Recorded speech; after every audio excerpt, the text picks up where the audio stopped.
فلا اقسم بمواقع النجوم، یہ لا جب آتا ہے پہلے تو وہ مخاطب کی بات کی نفی کرنے کے لیے، نے اٹ از لائک دیٹ، یہ نفی ہے۔ لا اقسم بیوم القیامہ، تمہارے خیالات غلط ہیں، میں قیامت کی قسم کھاتا ہوں۔ تو فرمایا فلا اقسم بمواقع النجوم، وقع یقع کے کیا معنی ہے؟ اور یہ سورت کون سی؟ واقعہ، اذا وقعت الواقعہ، وقع گر جانا، پڑ جانا، یہ ستاروں کے ڈوبنے کی جگہ ہے۔ فلا اقسم بمواقع النجوم وانہ لقسم لو تعلمون عظیم، اور اگر تم جانو تو یہ بہت بڑی قسم ہے جو ہم نے کھائی ہے۔ اس وقت کا انسان کیا سمجھتا کہ ستارے کہاں جاتے ہیں، کہاں غروب ہوتے ہیں، کہاں گرتے ہیں؟ آج ہمیں معلوم ہے۔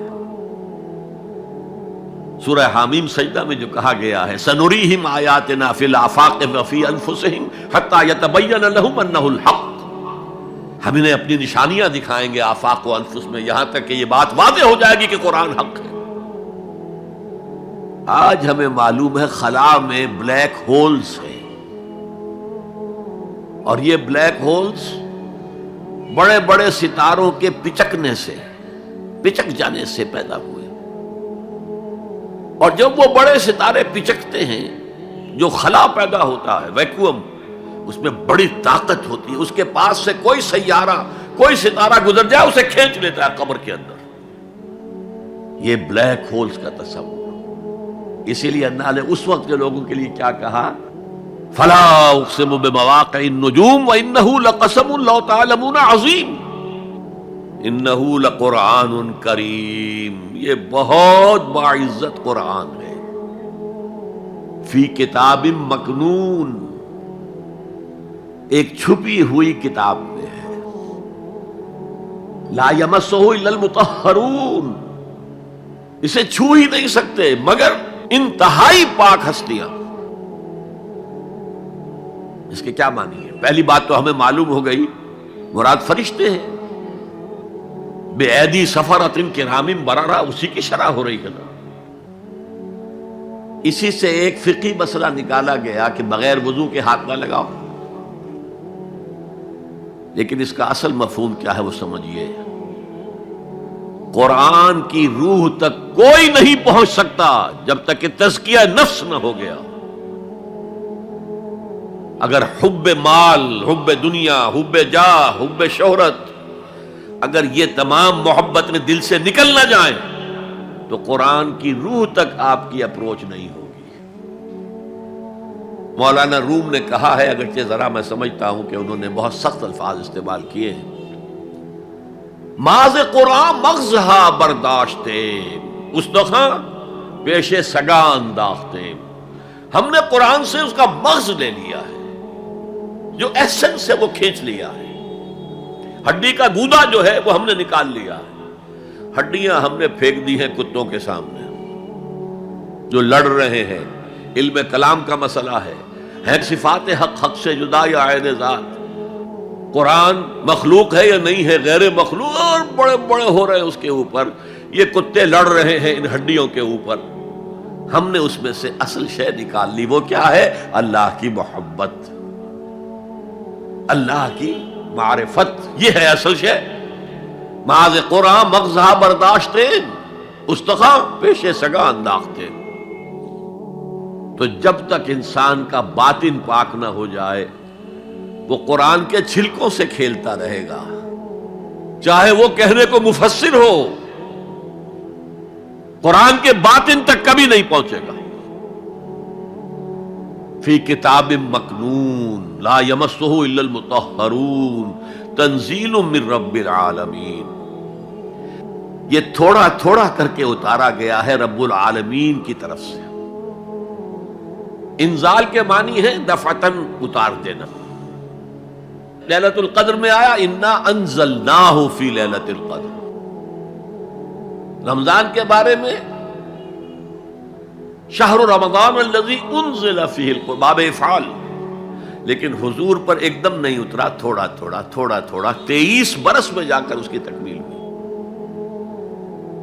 اب دیکھیے جو شکوہ کیا اللہ نے، کیا اس جیسی نعمت سے تم مداہنت کر رہے ہو، بے اعتنائی کر رہے ہو، اسے پڑھتے نہیں ہو، اسے سمجھتے نہیں ہو، اس پر عمل نہیں کرتے، اسے اپنا امام نہیں بناتے۔ تمہارا طرز عمل یہ ہے، بلکہ تم نے اپنا نصیب یہ بنا لیا ہے کہ تم اسے جھٹلا رہے ہو۔ غور کیجئے، جھٹلانا جو ہے دو طرح کا ہے۔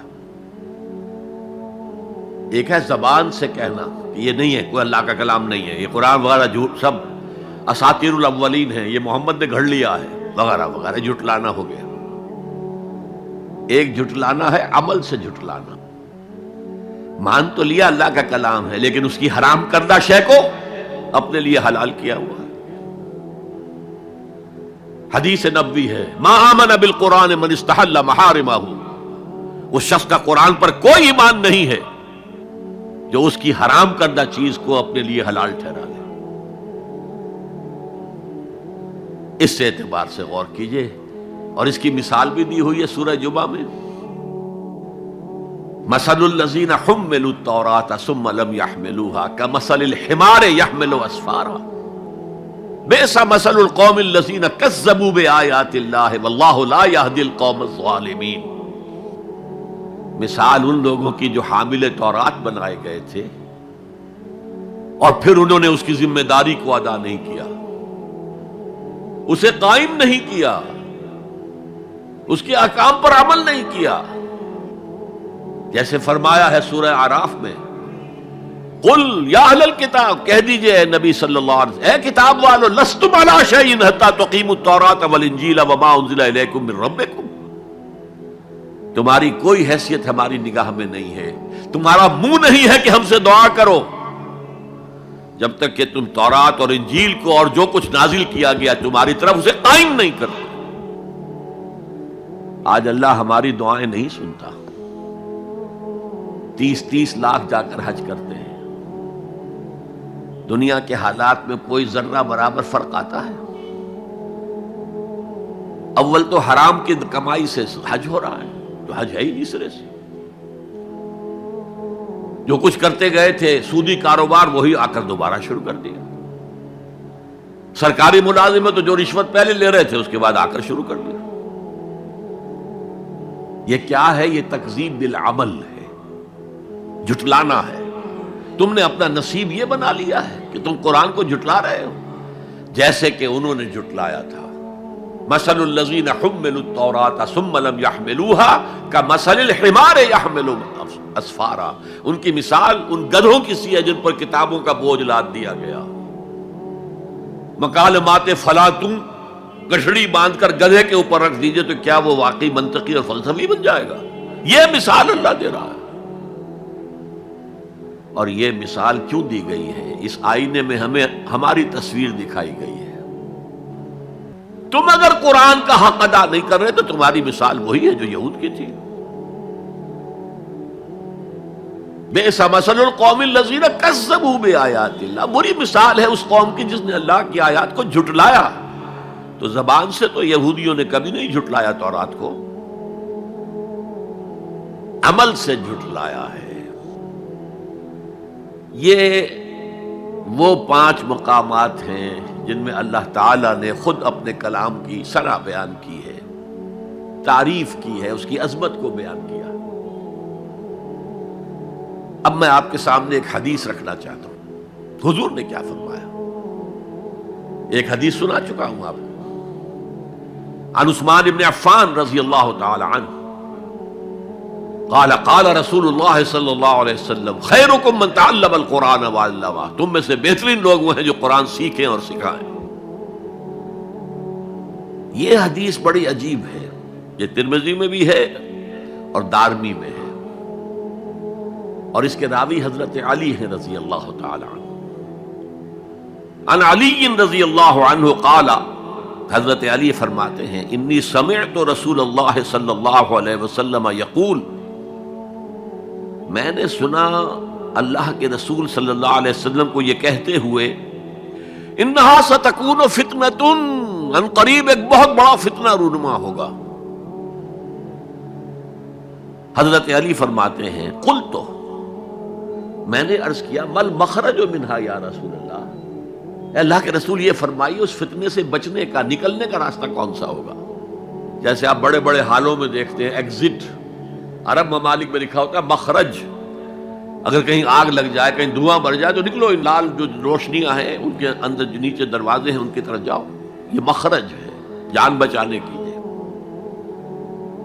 یہاں ایک لحظہ توقف کر کے ہمارا اور صحابہ کا جو فرق ہے اس کو نوٹ کر لیجئے۔ اگر ہم ہوتے تو کیا پوچھتے؟ حضور یہ فتنہ کب آئے گا، کدھر سے آئے گا، کیوں آئے گا، کیا ہوگا؟ یہ سارے سوالات کرتے نا، جن کا عمل سے کوئی تعلق نہیں، معلومات ہے۔ حضرت علی نے کچھ نہیں پوچھا، بس آپ نے فرما دیا کہ بہت بڑا فتنہ ہوگا، تو بس ہمیں یہ بتائیے کہ اس سے نکلنے کا راستہ کیا ہے۔ اب سنیے حضور کی زبان سے قرآن مجید کی مدح۔ قال کتاب اللہ، فتنوں سے بچانے والی اللہ کی کتاب ہے۔ فیہ نبأ ما قبلکم، اس میں تم سے پہلے جو تھے ان کی بھی خبریں ہیں، قوم نوح اور قوم عاد اور قوم ثمود اور قوم مدین اور آل فرعون اور سدوم اور عمورہ کی بستیوں کے حالات ہیں کہ نہیں؟